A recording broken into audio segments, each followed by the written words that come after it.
High, আমি সাকিব আল হাসান। আশা করি আপনারা দেশের ক্রিকেটে একসময় সবচেয়ে আলোচিত নাম সাকিব আল হাসান, কিন্তু গত বছর জুলাইয়ে ছাত্র আন্দোলনের সময় সরকারপন্থী অবস্থান নেওয়ায় ভক্তদের একাংশ তার ওপর চরমভাবে ক্ষুব্ধ হয়েছিল।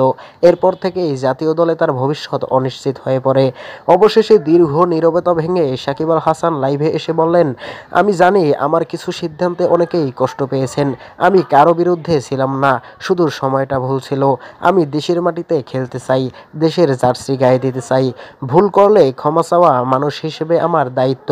এই বক্তব্যের পর থেকেই সোশ্যাল মিডিয়ায় ঝড়। অনেকে বলছেন এটা সত্যিকারের অনুশোচনা, আবার কেউ কেউ মনে করছেন এটা শুধুই ফিরে আসার কৌশল। বাংলাদেশ ক্রিকেটে সাকিব আল হাসান এখনও সেই নাম, যে নামের চারপাশে আবেগ, বিতর্ক আর ভালোবাসা সবকিছুই ঘুরে বেড়ায়। দর্শক, আপনি কি মনে করেন সাকিবের এই ক্ষমা আন্তরিক না পরিকল্পিত?